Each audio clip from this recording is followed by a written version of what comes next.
Category 5 হারিকেনের সমান শক্তিশালী super typhoon বাভির তাণ্ডবে লণ্ডভণ্ড যুক্তরাষ্ট্রের প্রশান্ত মহাসাগরীয় অঞ্চল নর্দার্ন মারিয়ানা দ্বীপপুঞ্জ ও গুয়াম।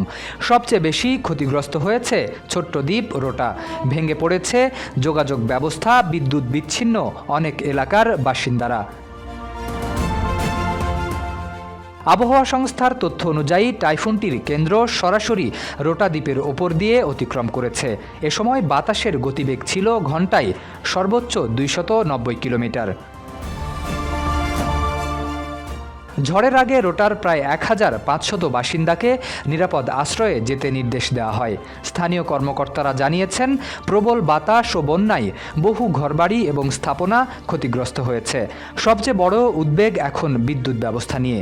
আবহাওয়া সংস্থার আশঙ্কা, রোটার অনেক এলাকায় কয়েক সপ্তাহ এমনকি কয়েক মাস পর্যন্ত বিদ্যুৎ সরবরাহ বন্ধ থাকতে পারে। অন্যদিকে গুয়ামেও পরিস্থিতি উদ্বেগজনক। সেখানে 20 থেকে 30 সেন্টিমিটার পর্যন্ত ভারী বৃষ্টিপাতের পূর্বাভাস দেওয়া হয়েছে। আকস্মিক বন্যার পাশাপাশি ঘণ্টায় 80 থেকে 130 কিলোমিটার বেগে বাতাস এবং 160 কিলোমিটার বেগের দমকা হাওয়ার সতর্কতা জারি করা হয়েছে। ঝড়ের প্রভাবে বিভিন্ন হোটেলে আশ্রয় নিয়েছেন কয়েকশো মানুষ। বন্ধ রাখা হয়েছে দোকানপাট। এদিকে আবহাওয়াবিদরা সতর্ক করে বলেছেন, সমুদ্রপৃষ্ঠের তাপমাত্রা বৃদ্ধি এবং এল নিনোর প্রভাবে চলতি মৌসুমে প্রশান্ত মহাসাগরে আরও শক্তিশালী ক্রান্তীয় ঝড় আঘাত হানতে পারে।